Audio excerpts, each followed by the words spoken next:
Tonight, I will be reading The Legend of Sleepy Hollow by Washington Irving. Found among the papers of the late Dietrich Knickerbocker.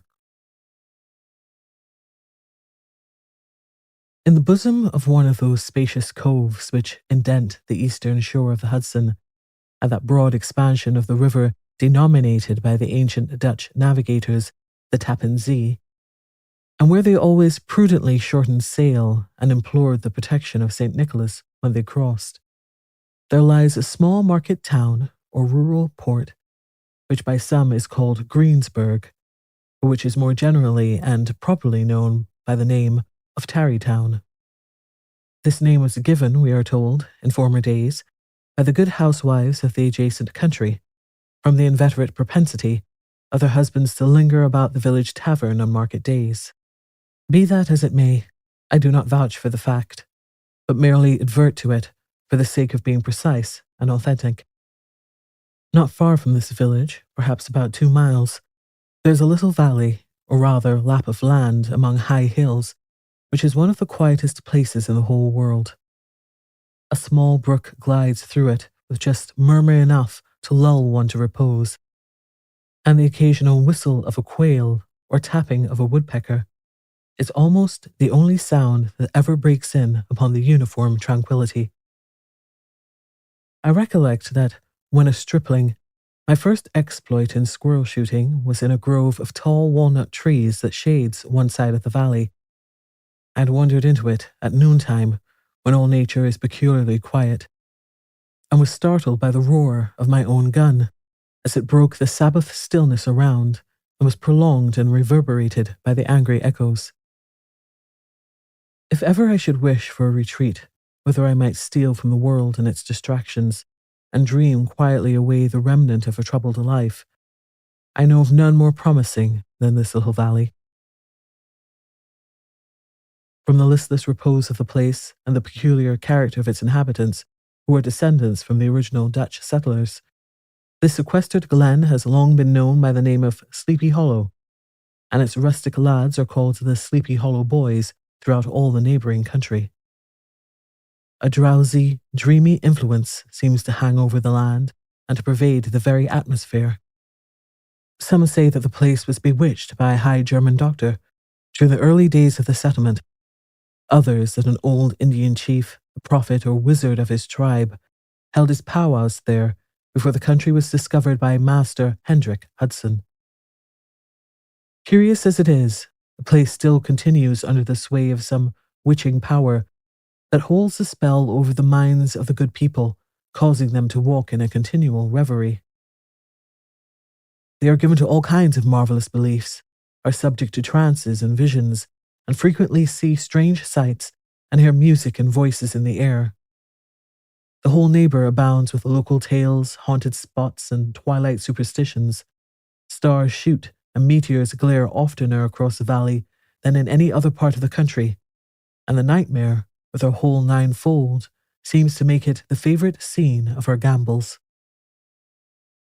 The dominant spirit, however, that haunts this enchanted region, and seems to be the commander-in-chief of all the powers of the air, is the apparition of a figure on horseback, without a head.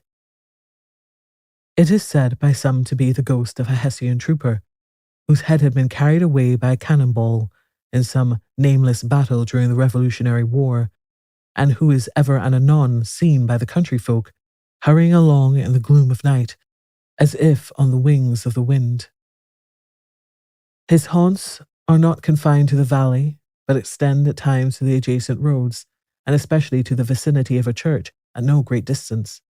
Indeed, certain of the most authentic historians of those parts, who have been careful in collecting and collating the floating facts concerning this spectre, allege that the body of the trooper, having been buried in the churchyard, the ghost rides forth to the scene of battle in nightly quest of his head, and that the rushing speed with which he sometimes passes along the hollow, like a midnight blast, is owing to his being belated and in a hurry to get back to the churchyard before daybreak.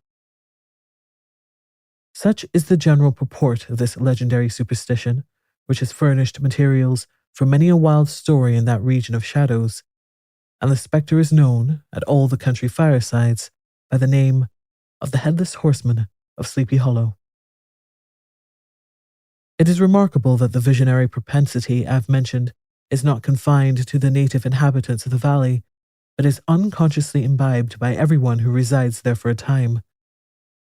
However wide awake they have been before they entered that sleepy region, they are sure, in a little while, to inhale the witching influence of the air and begin to grow imaginative, to dream dreams and see apparitions.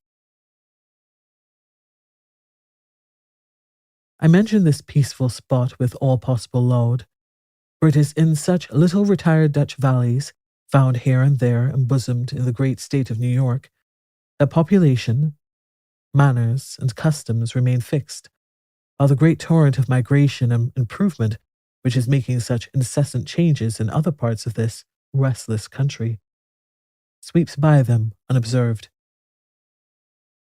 They are like those little nooks of still water which border a rapid stream, where we may see the straw and bubble riding quietly at anchor, or slowly revolving in their mimic harbour, undisturbed by the rush of the passing current. Though many years have elapsed since I trod the drowsy shades of Sleepy Hollow, yet I question whether I should not still find the same trees and the same families vegetating in its sheltered bosom. In this by-place of nature, there abode, in a remote period of American history, that is to say, some 30 years since, a worthy weight of the name of Ichabod Crane, who sojourned, or, as he expressed it, tarried, in Sleepy Hollow, for the purpose of instructing the children of the vicinity. He was a native of Connecticut, a state which supplies the Union with pioneers for the mind as well as for the forest, and sends forth yearly its legions of frontier woodsmen and country schoolmasters. The cognomen of Crane was not inapplicable to his person. He was tall, but exceedingly lank, with narrow shoulders, long arms and legs, hands that dangled a mile out of his sleeves, feet that might have served for shovels, and his whole frame most loosely hung together. His head was small and flat at top, with huge ears, large green glassy eyes, and a long snake nose, so that it looked like a weathercock perched upon his spindle neck to tell which way the wind blew. To see him striding along the profile of a hill on a windy day, with his clothes bagging and fluttering about him, one might have mistaken him for the genius of famine descending upon the earth, or some scarecrow eloped from a cornfield. His schoolhouse was a low building of one large room, rudely constructed of logs. The window was partly glazed and partly patched with leaves of old copybooks. It was most ingeniously secured at vacant hours by a withe twisted in the handle of the door, and stakes set against the window shutters, so that, though a thief might get in with perfect ease, he would find some embarrassment in getting out. An idea most probably borrowed by the architect Joost van Houten from the mystery of an eel pot. The schoolhouse stood in a rather lonely but pleasant situation, just at the foot of a woody hill, with a brook running close by, and a formidable birch tree growing at one end of it. From hence the low murmur of his pupils' voices, conning over their lessons, might be heard in a drowsy summer's day, like the hum of a beehive, interrupted now and then by the authoritative voice of the master, in the tone of menace or command, or, peradventure, by the appalling sound of the birch as he urged some tardy loiterer along the flowery path of knowledge. Truth to say, he was a conscientious man, and ever bore in mind the golden maxim, spare the rod and spoil the child. Ichabod Crane's scholars certainly were not spoiled. I would not have imagined it, however, that he was one of those cruel potentates of the school who joy in the smart of their subjects. On the contrary, he administered justice with discrimination rather than severity, taking the burden off the backs of the weak and laying it on those of the strong. Your mere puny stripling that winced at the least flourish of the rod was passed by with indulgence, but the claims of justice were satisfied by inflicting a double portion on some little tough, wrong-headed, broad-skirted Dutch urchin who sulked and swelled and grew dogged and sullen beneath the birch. All this he called doing his duty by their parents, and he never inflicted a chastisement without following it by the assurance, so consolatory to the smarting urchin, that he would remember it and thank him for it the longest day he had to live. When school hours were over, he was even the companion and playmate of the larger boys, and on holiday afternoons would convoy some of the smaller ones home who happened to have pretty sisters or good housewives for mothers, noted for the comforts of the cupboard. Indeed, it behooved him to keep on good terms with his pupils.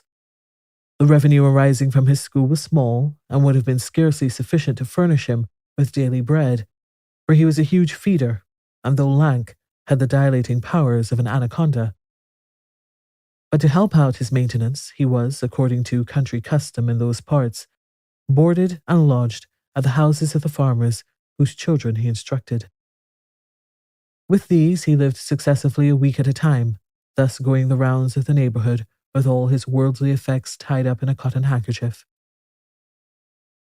That all this might not be too onerous on the purses of his rustic patrons, who were apt to consider the cost of schooling a grievous burden, and schoolmasters as mere drones, he had various ways of rendering himself both useful and agreeable.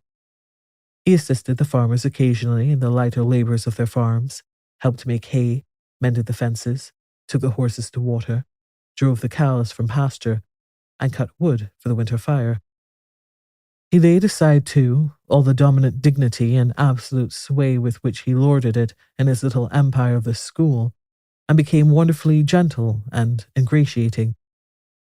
He found favour in the eyes of the mothers by petting the children, particularly the youngest, and like the lion bold, which Willem so magnanimously the lamb did hold, he would sit with the child on one knee and rock a cradle with his foot for whole hours together. In addition to his other vocations, he was the singing master of the neighbourhood, and picked up many bright shillings by instructing the young folks in psalmody. It was a matter of no little vanity to him, on Sundays, to take his station in front of the church gallery with a band of chosen singers, where in his own mind he completely carried away the palm from the parson. Certain it is, his voice resounded far above all the rest of the congregation, and there are particular quavers still to be heard in that church, and which may even be heard half a mile off, quite to the opposite side of the mill pond on a still Sunday morning, which are said to be legitimately descended from the nose of Ichabod Crane. Thus, by divers little makeshifts in that ingenious way which is commonly denominated by hook and by crook, the worthy pedagogue got on tolerably enough, and was thought, by all who understood nothing of the labour of headwork, to have a wonderfully easy life of it. The schoolmaster is generally a man of some importance in the female circle of a rural neighbourhood, being considered a kind of idle, gentlemanlike personage of vastly superior tastes and accomplishments to the rough country swains, and indeed inferior in learning only to the parson. His appearance, therefore, is apt to occasion some little stir at the tea-table of a farmhouse, and the addition of a supernumerary dish of cakes or sweetmeats, or, peradventure, the parade of a silver teapot. Our man of letters, therefore, was peculiarly happy in the smiles of all the country damsels. How he would figure among them in the churchyard between services on Sundays, gathering grapes for them from the wild vines that overrun the surrounding trees, reciting for their amusement all the epitaphs on the tombstones, or sauntering with a whole bevy of them along the banks of the adjacent mill pond, while the more bashful country bumpkins hung sheepishly back, envying his superior elegance and address. From his half-itinerant life, also, he was a kind of travelling gazette, carrying the whole budget of local gossip from house to house, so that his appearance was always greeted with satisfaction. He was, moreover, esteemed by the women as a man of great erudition, for he had read several books quite through, and was a perfect master of Cotton Mather's History of New England Witchcraft, in which, by the way, he most firmly and potently believed. He was, in fact, an odd mixture of small shrewdness and simple credulity. His appetite for the marvellous and his powers of digesting it were equally extraordinary, and both had been increased by his residence in this spellbound region. No tale was too gross or monstrous for his capacious swallow. It was often his delight, after his school was dismissed in the afternoon, to stretch himself on the rich bed of clover bordering the little brook that whimpered by his schoolhouse, and there con over old Mather's direful tales, until the gathering dusk of the evening made the printed page a mere mist before his eyes.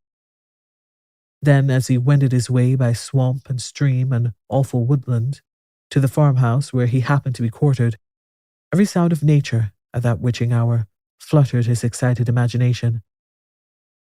The moan of the whippoorwill from the hillside, the boding cry of the tree-toad, that harbinger of storm, the dreary hooting of the screech owl, or the sudden rustling in the thicket of birds frightened from their roost. The fireflies, too, which sparkled most vividly in the darkest places, now and then startled him, as one of uncommon brightness would stream across his path. And if, by chance, a huge blockhead of a beetle came winging his blundering flight against him, the poor varlet was ready to give up the ghost, with the idea that he was struck with a witch's token. His only resource on such occasions, either to drown thought or drive away evil spirits, was to sing psalm tunes, and the good people of Sleepy Hollow, as they sat by their doors of an evening, were often filled with awe at hearing his nasal melody and linked sweetness long drawn out, floating from the distant hill or along the dusky road. Another of his sources of fearful pleasure was to pass long winter evenings with the old Dutch wives, as they sat spinning by the fire, with a row of apples roasting and spluttering along the hearth, and listened to their marvellous tales of ghosts and goblins, and haunted fields, and haunted brooks, and haunted bridges, and haunted houses, and particularly of the headless horseman, or galloping Hessian of the Hollow, as they sometimes called him. He would delight them equally by his anecdotes of witchcraft, and of the direful omens and portentous sights and sounds in the air, which prevailed in the earlier times of Connecticut, and would frighten them woefully with speculations upon comets and shooting stars, and with the alarming fact that the world did absolutely turn round, and that they were half the time topsy-turvy. But if there was a pleasure in all this, while snugly cuddling in the chimney corner of a chamber that was all of a ruddy glow from the crackling wood fire, and where of course no spectre dared to show his face, it was dearly purchased by the terrors of his subsequent walk homewards. What fearful shapes and shadows beset his path amidst the dim and ghastly glare of a snowy night? With what wistful look did he eye every trembling ray of light streaming across the waste fields from some distant window?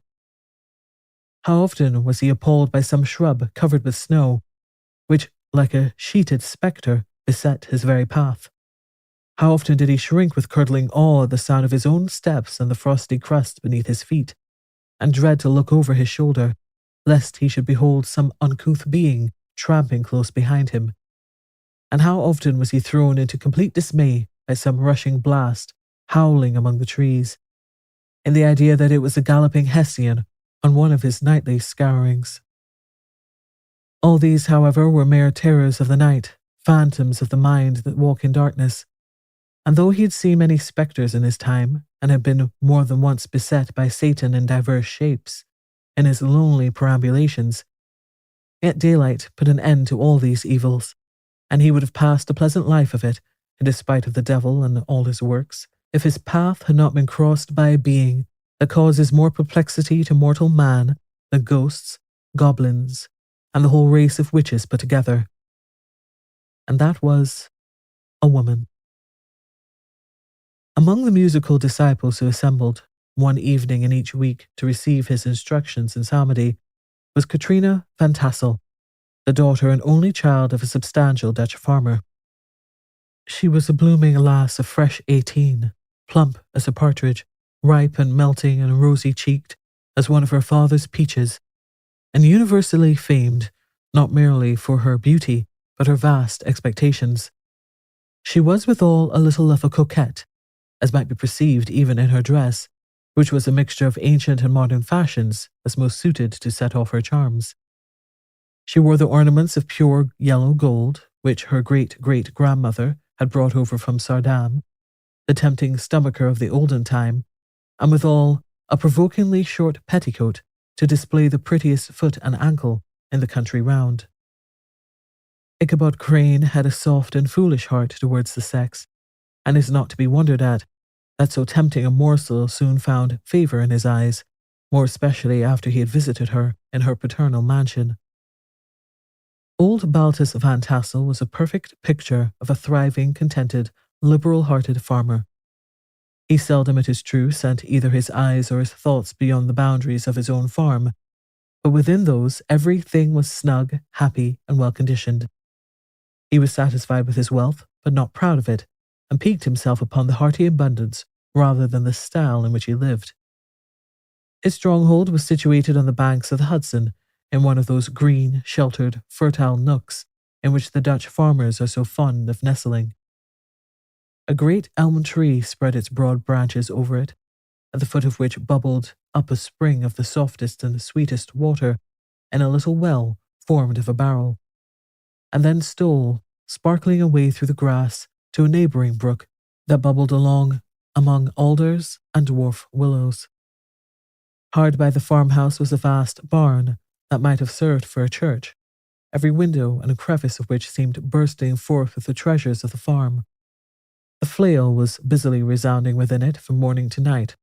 Swallows and martins skimmed twittering about the eaves, and rows of pigeons, some with one eye turned up as if watching the weather, some with their heads under their wings or buried in their bosoms, and others swelling and cooing and bowing about their dames, were enjoying the sunshine on the roof.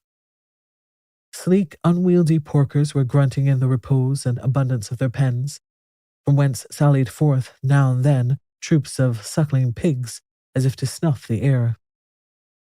A stately squadron of snowy geese were riding in an adjoining pond, convoying whole fleets of ducks. Regiments of turkeys were gobbling through the farmyard, and guinea fowls fretting about it like ill-tempered housewives with their peevish, discontented cry. Before the barnyard strutted the gallant cock, that pattern of a husband, a warrior, and a fine gentleman, clapping his burnished wings and crowing in the pride and gladness of his heart, sometimes tearing up the earth with his feet, and then generously calling his ever-hungry family of wives and children to enjoy the rich morsel which he had discovered. The pedagogue's mouth watered as he looked upon this sumptuous promise of luxurious winter fare.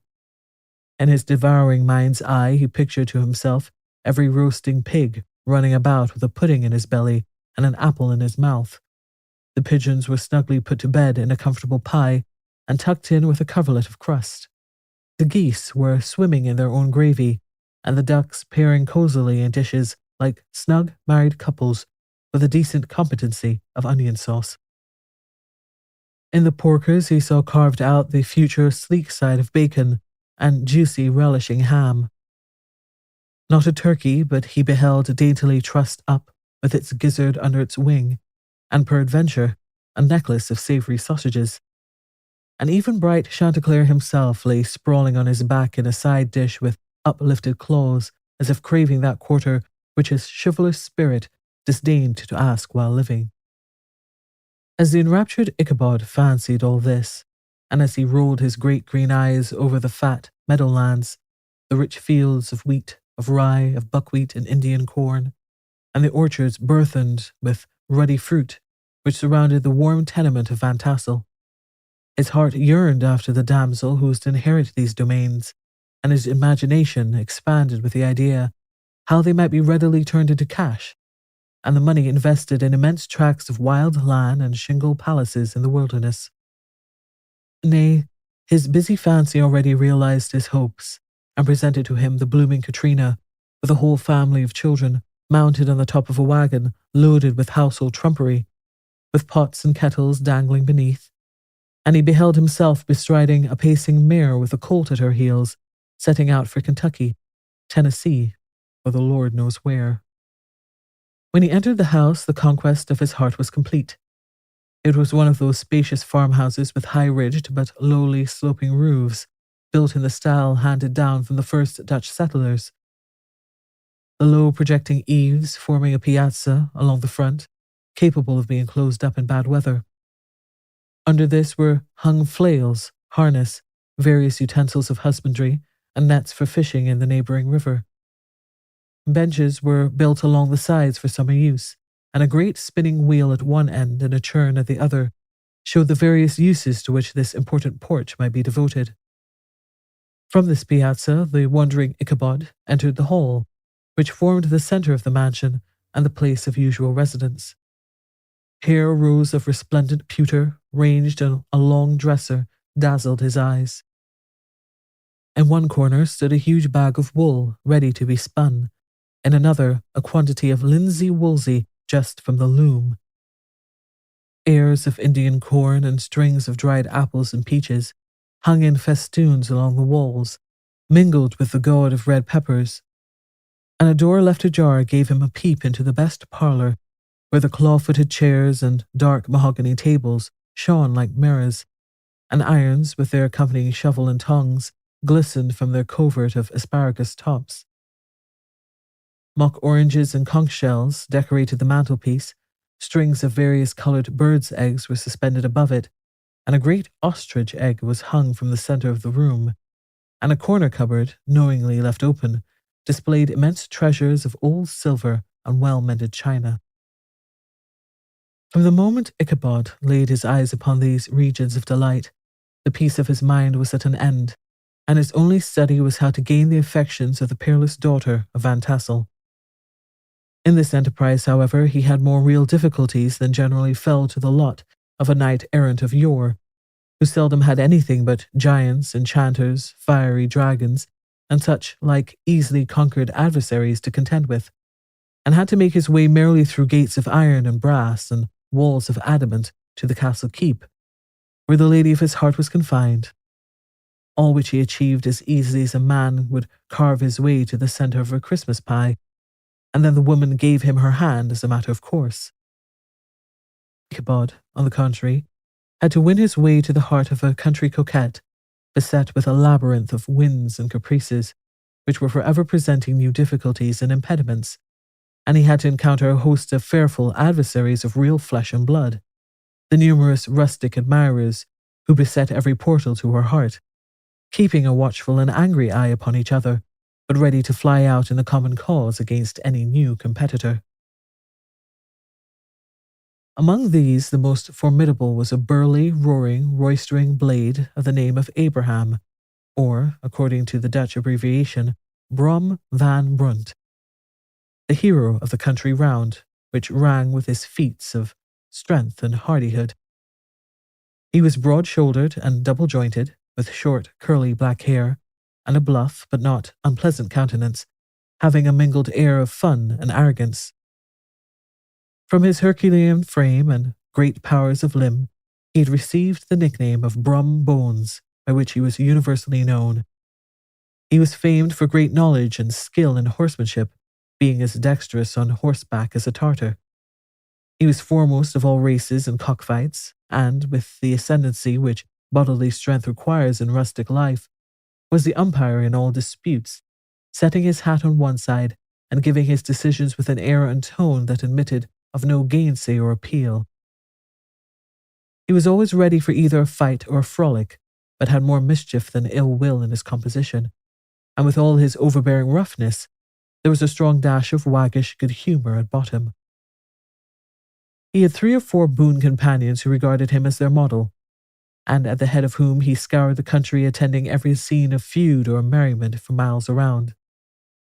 In cold weather he was distinguished by a fur cap, surmounted with a flaunting fox's tail, and when the folks of a country gathering descried this well-known crest at a distance, whisking about among a squad of hard riders, they always stood by for a squall. Sometimes his crew would be heard dashing along past the farmhouses at midnight, with whoop and halloo, like a troop of Don Cossacks, and the old dames, startled out of their sleep, would listen for a moment till the hurry-scurry had clattered by, and then exclaim, "Aye, there goes Brum Bones and his gang." The neighbours looked upon him with a mixture of awe and admiration and goodwill, and when any madcap prank or rustic brawl occurred in the vicinity, always shook their heads and warranted Brom Bones was at the bottom of it. This rantable hero had for some time singled out the blooming Katrina for the object of his uncouth gallantries, and though his amorous toys were something like the gentle caresses and endearments of a bear, yet it was whispered that she did not altogether discourage his hopes. Certain it is, his advances were signals for rival candidates to retire, who felt no inclination to cross a line in his amours, insomuch that when his horse was seen tied to Van Tassel's paling on a Sunday night, a sure sign that his master was courting, or as it is termed, sparking, within, all other suitors passed by in despair, and carried the war into other quarters. Such was the formidable rival with whom Ichabod Crane had to contend, and considering all things, a stouter man than he would have shrunk from the competition, and a wiser man would have despaired. He had, however, a happy mixture of pliability and perseverance in his nature. He was in form and spirit like a supplejack, yielding but tough.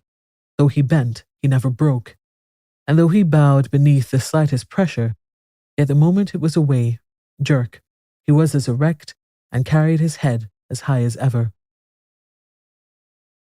To have taken the field openly against his rival would have been madness, for he was not a man to be thwarted in his amours, any more than that stormy lover, Achilles. Ichabod therefore made his advances in a quiet and gently insinuating manner. Under cover of his character of singing master, he made frequent visits at the farmhouse, not that he had anything to apprehend from the meddlesome interference of parents, which is often a stumbling block in the path of lovers. Bolt Van Tassel was an easy, indulgent soul. He loved his daughter better even than his pipe, and like a reasonable man and an excellent father, let her have her way in everything. His notable little wife, too, had enough to do to attend to her housekeeping and manage her poultry, for, as she sagely observed, ducks and geese are foolish things and must be looked after, but girls can take care of themselves. Thus, while the busy dame bustled about the house or plied her spinning wheel at one end of the piazza, honest Bolt would sit smoking his evening pipe at the other, watching the achievements of a little wooden warrior, who, armed with a sword in each hand, was most valiantly fighting the wind on the pinnacle of the barn. In the meantime, Ichabod would carry on his suit with the daughter by the side of the spring under the great elm, or sauntering along in the twilight, that hour so favourable to the lover's eloquence. I profess not to know how women's hearts are wooed and won. To me they have always been matters of riddle and admiration. Some seem to have but one vulnerable point or door of access, while others have 1,000 avenues and may be captured in 1,000 different ways. It is a great triumph of skill to gain the former, but a still greater proof of generalship to maintain possession of the latter, for the man must battle for his fortress at every door and window. He who wins 1,000 common hearts is therefore entitled to some renown, but he who keeps undisputed sway over the heart of a coquette is indeed a hero. Certain it is, this was not the case with the redoubtable Brom Bones, and from the moment Ichabod Crane made his advances, the interests of the former evidently declined. His horse was no longer seen tied to the palings on Sunday nights, and a deadly feud gradually arose between him and the preceptor of Sleepy Hollow. Brom, who had a degree of rough chivalry in his nature, would fain have carried matters to open warfare, and have settled their pretensions to the lady according to the mode of those most concise and simple reasoners, the knights errant of yore, by single combat. But Ichabod was too conscious of the superior might of his adversary to enter the lists against him. He had overheard a boast of Bones that he would double the schoolmaster up and lay him on a shelf of his own schoolhouse, and he was too wary to give him an opportunity. There was something extremely provoking in this obstinately pacific system. It left Brom no alternative but to draw upon the funds of rusted waggery in his disposition, and to play off boorish practical jokes upon his rival. Ichabod became the object of whimsical persecution to Bones and his gang of rough riders. They harried his hitherto peaceful domains, smoked out his singing school by stopping up the chimney, broke into the schoolhouse at night, in spite of its formidable fastenings of withe and window stakes, and turned everything topsy-turvy, so that the poor schoolmaster began to think all the witches in the country held their meetings there. But what was still more annoying, Brom took all opportunities of turning him into ridicule in presence of his mistress, and had a scoundrel dog which he taught to whine in the most ludicrous manner, and introduced as a rival of Ichabod's to instruct her in psalmody. In this way matters went on for some time without producing any material effect on the relative situations of the contending powers. On a fine autumnal afternoon, Ichabod, in pensive mood, sat enthroned in the lofty school whence he usually watched all the concerns of his little literary realm. In his hand he swayed a ferule, that sceptre of despotic power.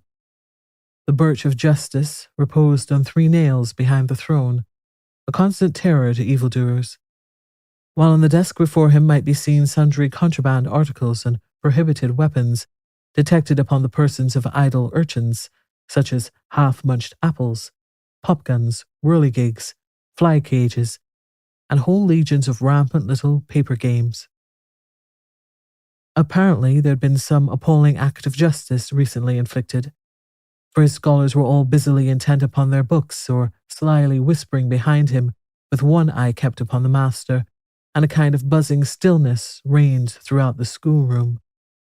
It was suddenly interrupted by the appearance of a servant in tow-cloth jacket and trousers, a round-crowned fragment of a hat like the cap of Mercury, and mounted on the back of a ragged, wild, half-broken colt, which he managed with a rope by way of halter. He came clattering up to the school door with an invitation to Ichabod to attend a merry-making or quilting frolic to be held that evening at Mynheer Van Tassel's, and having delivered his message with an air of importance and effort at fine language, he dashed over the brook and was seen scampering away up the hollow, full of the importance and hurry of his mission. All was now bustle and hubbub in the late quiet schoolroom. The scholars were hurried through their lessons without stopping at trifles. Those who were nimble skipped over half with impunity, and those who were tardy had a small application now and then, in the rear, to quicken their speed or help them over a tall word.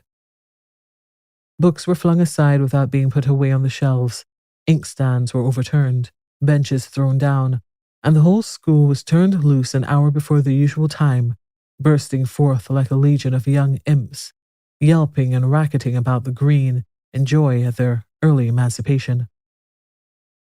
The gallant Ichabod now spent at least an extra half-hour at his toilet, brushing and furnishing up his best and indeed only suit of rusty black, and arranging his looks by a bit of broken looking-glass that hung up in the schoolhouse. That he might make his appearance before his mistress in the true style of a cavalier, he borrowed a horse from the farmer with whom he was domiciliated, a choleric old Dutchman of the name of Hans van Ripper, and thus gallantly mounted, issued forth like a knight-errant in quest of adventures. But it is meet I should, in the true spirit of romantic story, give some account of the looks and equipments of my hero and his steed.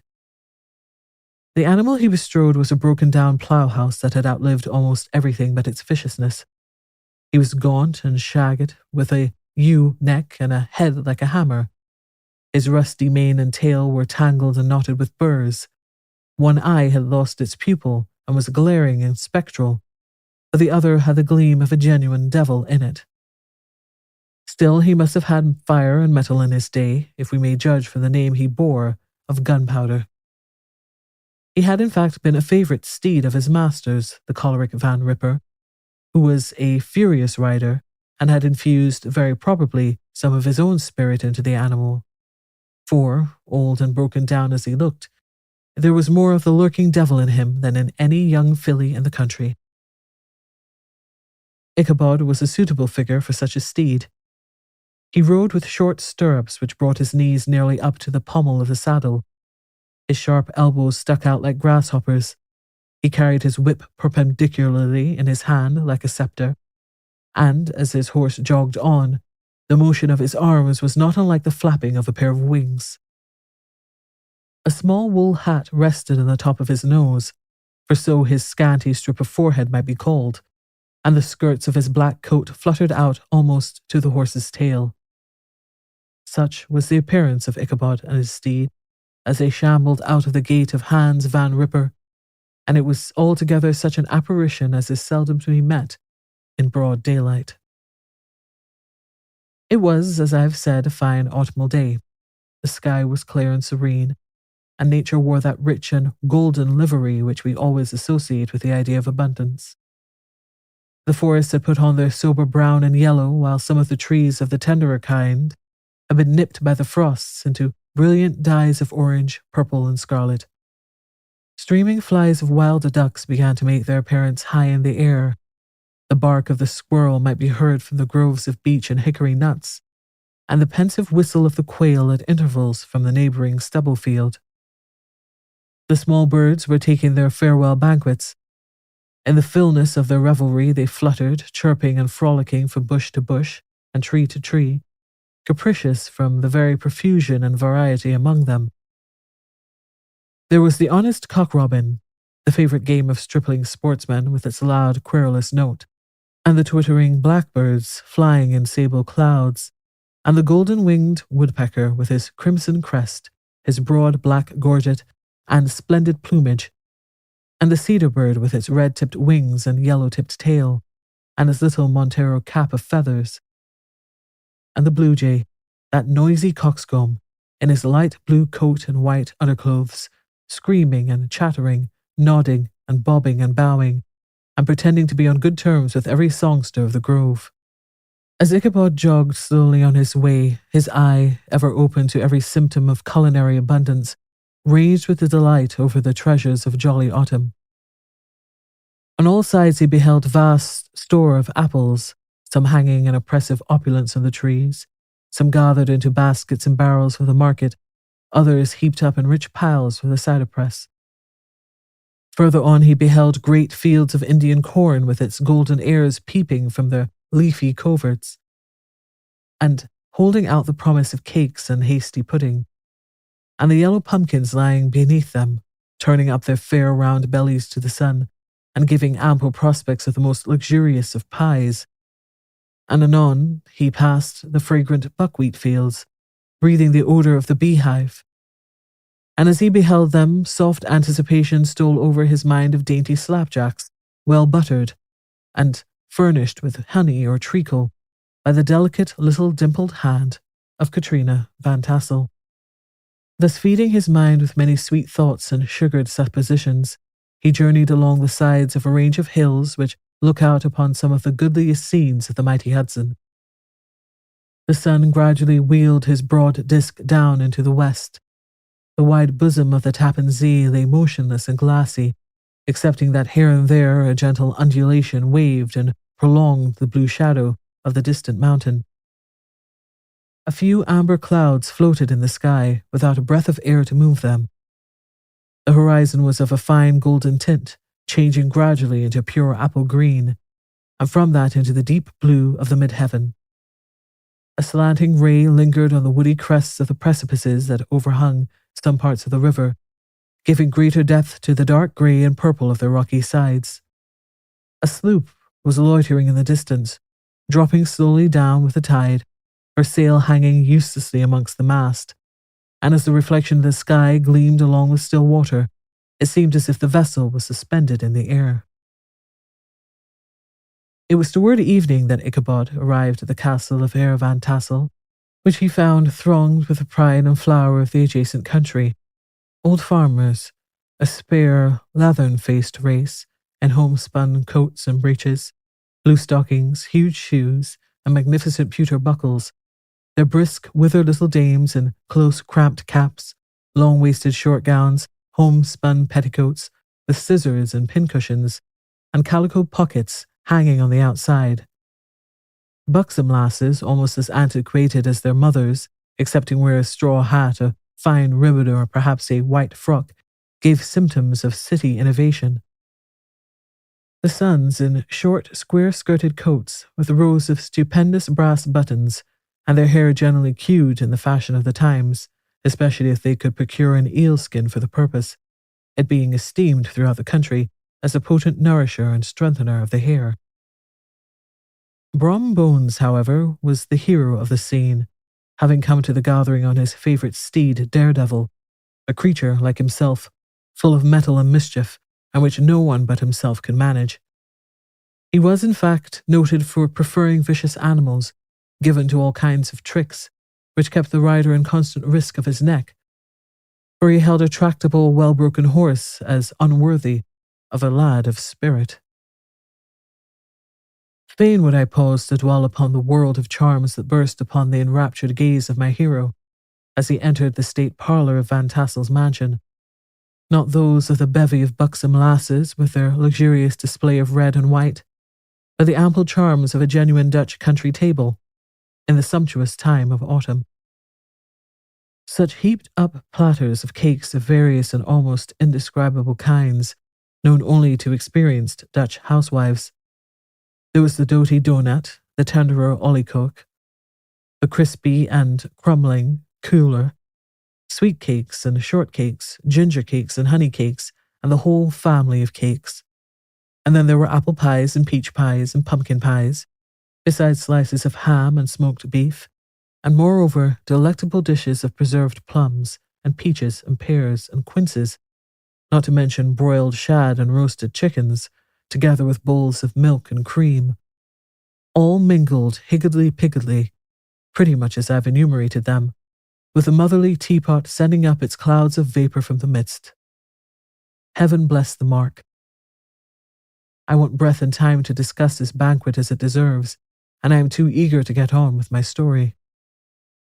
Happily, Ichabod Crane was not in so great a hurry as his historian, but did ample justice to every dainty. He was a kind and thankful creature, whose heart dilated in proportion as his skin was filled with good cheer, and whose spirits rose with eating as some men's do with drink. He could not help, too, rolling his large eyes round him as he ate, and chuckling with the possibility that he might one day be lord of all this scene of almost unimaginable luxury and splendour. Then, he thought, how soon he turned his back upon the old schoolhouse, snap his fingers in the face of Hans Van Ripper and every other patron, and kick any itinerant pedagogue out of doors that should dare to call him comrade. Old Baltus Van Tassel moved about among his guests with a face dilated with content and good humour, round and jolly as the harvest moon.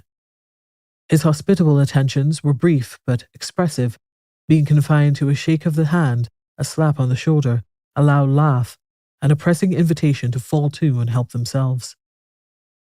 And now the sound of the music from the common room or hall summoned to the dance. The musician was an old, grey-headed man who had been the itinerant orchestra of the neighbourhood for more than half a century. His instrument was as old and battered as himself. The greater part of the time he scraped on 2 or 3 strings, accompanying every movement of the bow with a motion of the head, bowing almost to the ground, and stamping with his foot whenever a fresh couple were to start. Ichabod prided himself upon his dancing as much as upon his vocal powers. Not a limb, not a fibre about him was idle, and to have seen his loosely hung frame in full motion and a clattering about the room, you would have thought St. Vitus himself, that blessed patron of the dance, was figuring before you in person. How could the flogger of urchins be otherwise than animated and joyous? The lady of his heart was his partner in the dance, and smiling graciously in reply to all his amorous oglings, while Brom Bones, sorely smitten with love and jealousy, sat brooding by himself in one corner. When the dance was at an end, Ichabod was attracted to a knot of the sager folks, who with old Van Tassel sat smoking at one end of the piazza, gossiping over former times, and drawing out long stories about the war. This neighbourhood, at the time of which I am speaking, was one of those highly favoured places which abound with chronicle and great men. The British and American line had run near it during the war. It had, therefore, been the scene of marauding and infested with refugees, cowboys, and all kinds of border chivalry. Just sufficient time had elapsed to enable each storyteller to dress up his tale with a little becoming fiction, and, in the indistinctness of his recollection, to make himself the hero of every exploit. There was the story of Dofieu Marteling, a large blue-bearded Dutchman who had nearly taken a British frigate with an old iron 9-pounder from a mud breastwork, only that his gun burst at the 6th discharge. And there was an old gentleman who shall be nameless, being too rich a mynheer to be lightly mentioned, who in the Battle of White Plains, being an excellent master of defence, parried a musket ball with a small sword, insomuch that he absolutely felt it whiz round the blade and glance off at the hilt, in proof of which he was ready at any time to show the sword with the hilt a little bent. There were several more that had been equally great in the field. Not one of them but was persuaded that he had a considerable hand in bringing the war to a happy termination. But all these were nothing to the tales of ghosts and apparitions that succeeded. The neighbourhood is rich in legendary treasures of the kind. Local tales and superstitions thrive best in these sheltered, long-settled retreats, but are trampled underfoot by the shifting throng that forms the population of most of our country places. Besides, there is no encouragement for ghosts in most of our villages, for they have scarcely had time to finish their first nap and turn themselves in their graves before their surviving friends have travelled away from the neighbourhood, so that when they turn out at night to walk their rounds, they have no acquaintance left to call upon. This is perhaps the reason why we so seldom hear of ghosts, except in our long-established Dutch communities.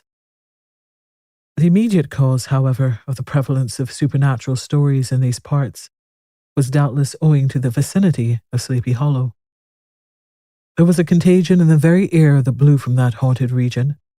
It breathed forth an atmosphere of dreams and fancies infecting all the land. Several of the Sleepy Hollow people were present at Van Tassel's, and as usual, were doling out their wild and wonderful legends. Many dismal tales were told about funeral trains and mourning cries, and wailings heard and seen about the great tree where the unfortunate Major Andre was taken, and which stood in the neighbourhood.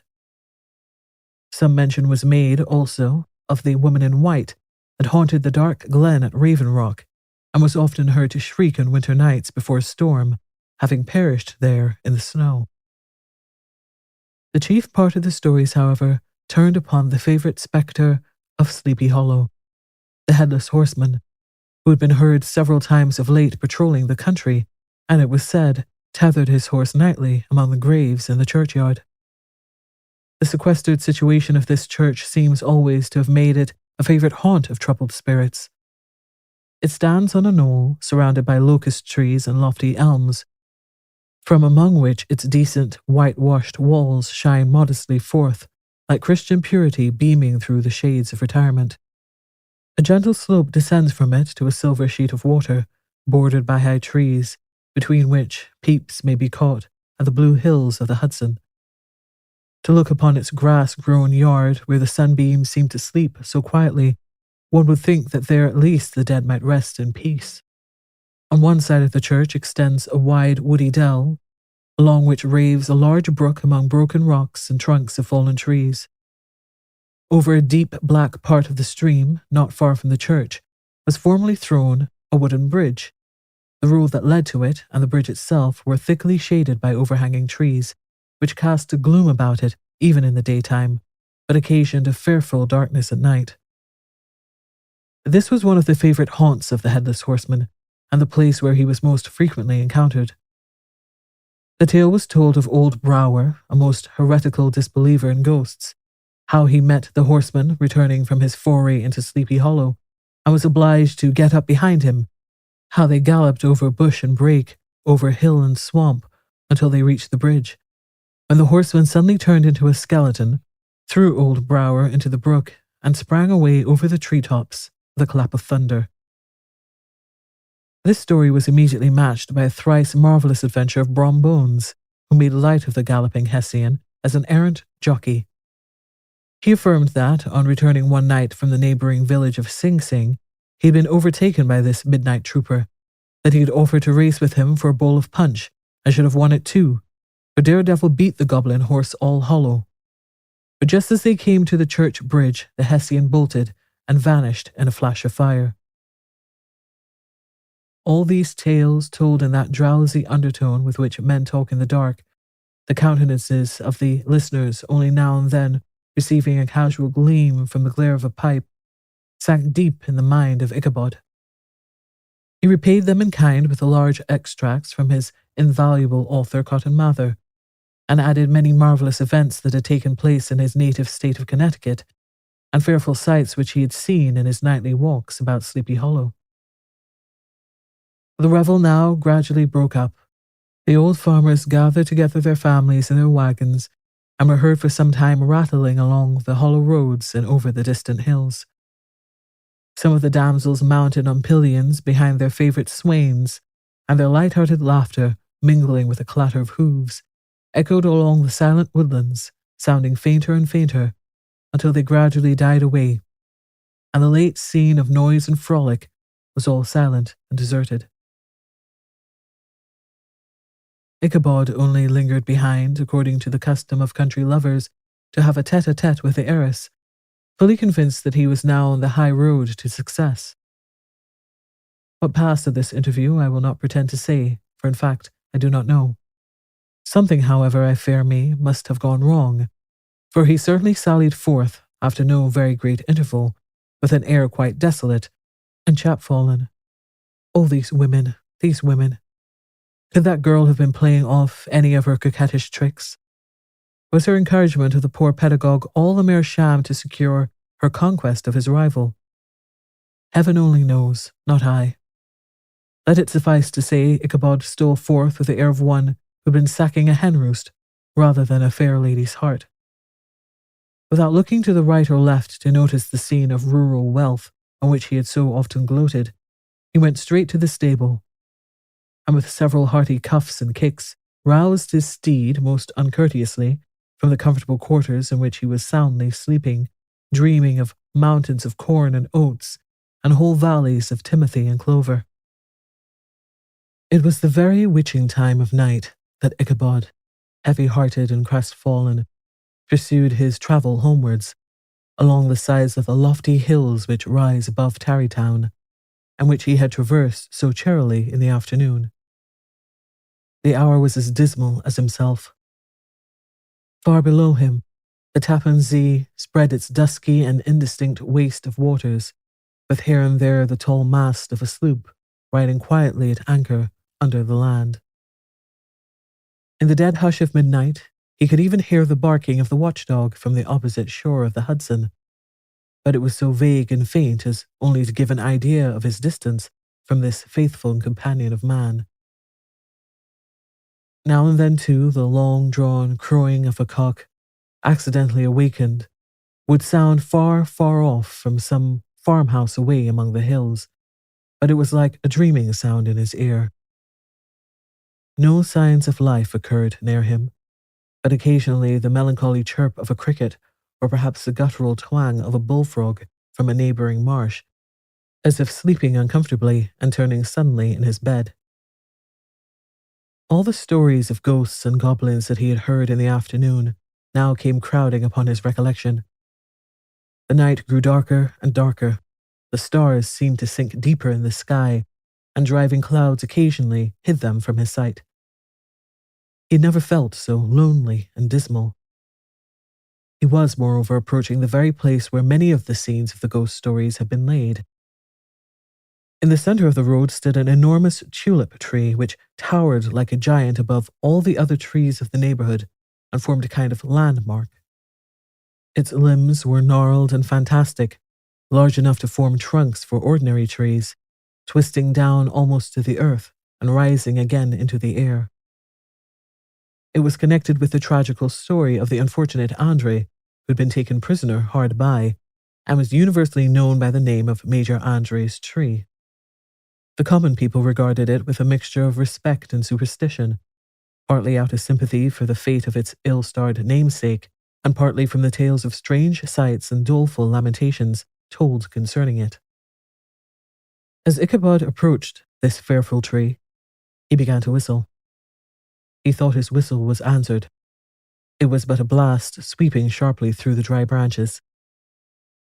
As he approached a little nearer, he thought he saw something white hanging in the midst of the tree. He paused and ceased whistling, but on looking more narrowly, perceived that it was a place where the tree had been scathed by lightning and the white wood laid bare. Suddenly, he heard a groan. His teeth chattered and his knees smote against the saddle. It was but the rubbing of one huge bough upon another as they were swayed about by the breeze. He passed the tree in safety, but new perils lay before him. About 200 yards from the tree, a small brook crossed the road and ran into a marshy and thickly wooded glen known by the name of Wiley's Swamp. A few rough logs laid side by side served for a bridge over this stream. On that side of the road where the brook entered the wood, a group of oaks and chestnuts, matted thick with wild grapevines, threw a cavernous gloom over it. To pass this bridge was the severest trial. It was at this identical spot that the unfortunate Andre was captured, and under the covert of those chestnuts and vines were the sturdy yeomen concealed who surprised him. This has ever since been considered a haunted stream, and fearful are the feelings of the schoolboy who has to pass it alone after dark. As he approached the stream, his heart began to thump. He summoned up, however, all his resolution, gave his horse half a score of kicks in the ribs, and attempted to dash briskly across the bridge. But instead of starting forward, the perverse old animal made a lateral move and ran broadside against the fence. Ichabod, whose fears increased with the delay, jerked the reins on the other side and kicked lustily with the contrary foot. It was all in vain. His steed started, it is true, but it was only to plunge to the opposite side of the road into a thicket of brambles and alder bushes. The schoolmaster now bestowed both whip and heel upon the starveling ribs of old Gunpowder, who dashed forward, snuffing and snorting. It came to a stand just by the bridge with a suddenness that had nearly sent his rider sprawling over his head. Just at this moment, a plashy tramp by the side of the bridge caught the sensitive ear of Ichabod. In the dark shadow of the grove, on the margin of the brook, he beheld something huge, misshapen, black, and towering. It stirred not, but seemed gathered up in the gloom like some gigantic monster ready to spring upon the traveller. The hair of the affrighted pedagogue rose upon his head with terror. What was to be done? To turn and fly was now too late, and besides, what chance was there of escaping ghost or goblin, if such it was, which could ride upon the wings of the wind? Summoning up therefore a show of courage, he demanded in stammering accents, "Who are you?" He received no reply. He repeated his demand in a still more agitated voice. Still, there was no answer. Once more he cudgelled the sides of the inflexible Gunpowder, and shutting his eyes, broke forth with involuntary fervour into a psalm tune. Just then, the shadowy object of alarm put itself in motion, and with a scramble and a bound, stood at once in the middle of the road. Though the night was dark and dismal, yet the form of the unknown might now in some degree be ascertained. He appeared to be a horseman of large dimensions, and mounted on a black horse of powerful frame. He made no offer of molestation or sociability, but kept aloof on one side of the road, jogging along on the blind side of old Gunpowder, who had now got over his fright and waywardness. Ichabod, who had no relish for this strange midnight companion, and bethought himself of the adventure of Brom Bones with the galloping Hessian, now quickened his steed in hopes of leaving him behind. The stranger, however, quickened his horse to an equal pace. Ichabod pulled up and fell into a walk, thinking to lag behind. The other did the same. His heart began to sink within him. He endeavoured to resume his psalm tune, but his parched tongue clove to the roof of his mouth, and he could not utter a stave. There was something in the moody and dogged silence of this pertinacious companion that was mysterious and appalling. It was soon fearfully accounted for. On mounting a rising ground, which brought the figure of this fellow traveller in relief against the sky, Gigantic in height and muffled in a cloak, Ichabod was horror-struck on perceiving that he was headless. But his horror was still more increased on observing that the head, which should have rested on his shoulders, was carried before him on the pommel of his saddle. His terror rose to desperation. He rained a shower of kicks and blows upon Gunpowder, hoping, by a sudden movement, to give his companion the slip. But the spectre started full jump with him. Away then they dashed, through thick and thin, stones flying and sparks flashing at every bound. Ichabod's flimsy garments fluttering in the air as he stretched his long, lank body away over his horse's head in the eagerness of his flight. They had now reached the road which turns off to Sleepy Hollow, but Gunpowder, who seemed possessed with a demon, instead of keeping up it, made an opposite turn and plunged headlong downhill to the left. This road leads through a sandy hollow, shaded by trees for about a quarter of a mile, where it crosses the bridge famous in Goblin story, and just beyond swells the green knoll on which stands the whitewashed church. As yet, the panic of the steed had given his unskilful rider an apparent advantage in the chase, but just as he had got halfway through the hollow, the girths of the saddle gave way, and he felt it slipping from under him. He seized it by the pommel and endeavoured to hold it firm, but in vain, and had just time to save himself by clasping old Gunpowder round the neck, when the saddle fell to the earth, and he heard it trampled underfoot by his pursuer. For a moment, the terror of Hans Van Ripper's wrath passed over his mind, for it was his Sunday saddle. But this was no time for petty fears.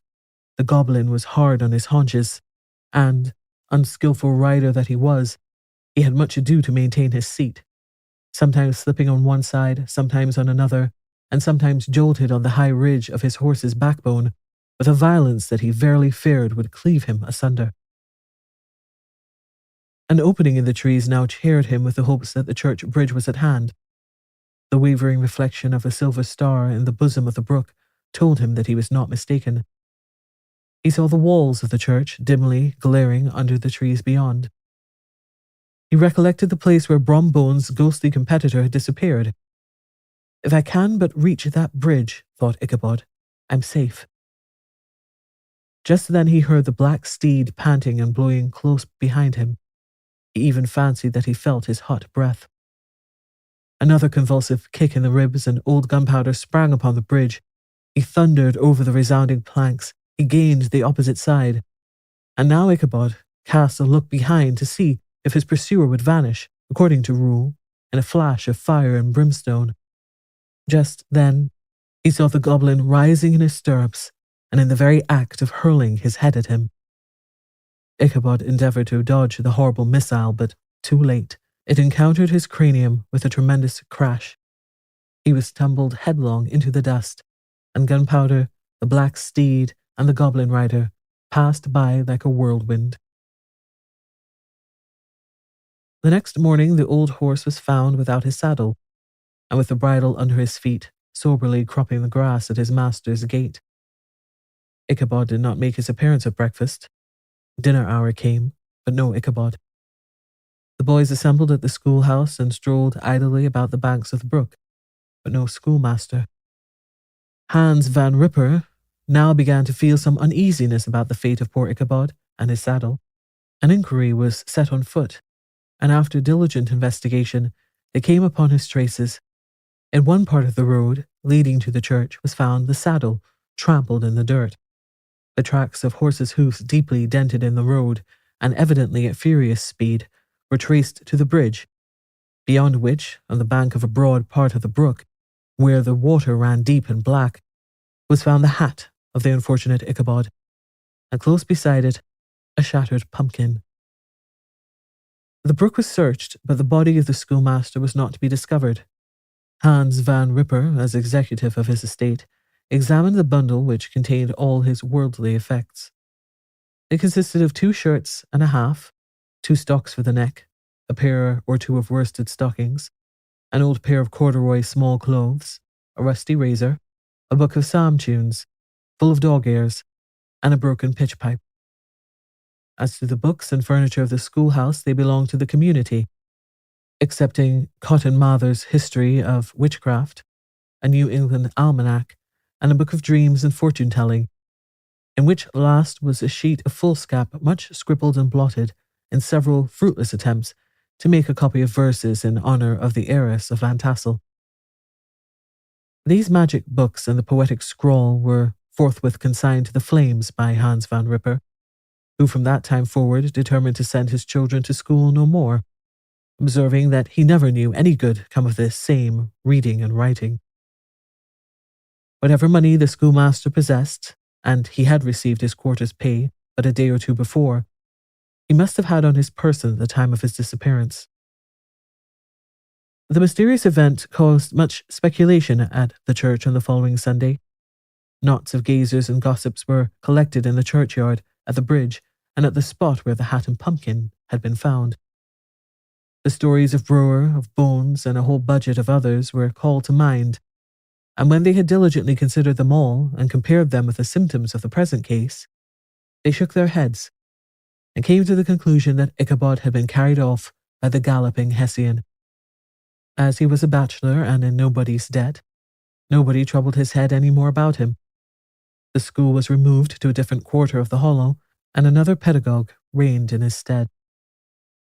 It is true an old farmer who had been down to New York on a visit several years later, and from whom this account of the ghostly adventure was received, brought home the intelligence that Ichabod Crane was still alive, that he had left the neighbourhood, partly through fear of the goblin and Hans van Ripper, and partly in mortification at having been suddenly dismissed by the heiress, that he had changed his quarters to a distant part of the country, had kept school and studied law at the same time, had been admitted to the bar, turned politician, electioneered, written for the newspapers, and finally had been made a justice of the 10-pound court.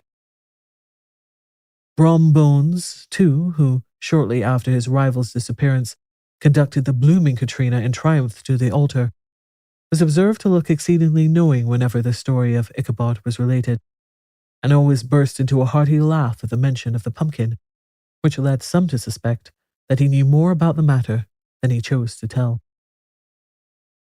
The old country wives, however, who are the best judges of these matters, maintain to this day that Ichabod was spirited away by supernatural means, and it is a favourite story often told about the neighbourhood round the winter evening fire. The bridge became more than ever an object of superstitious awe, and that may be the reason why the road has been altered of late years, so as to approach the church by the border of the mill pond.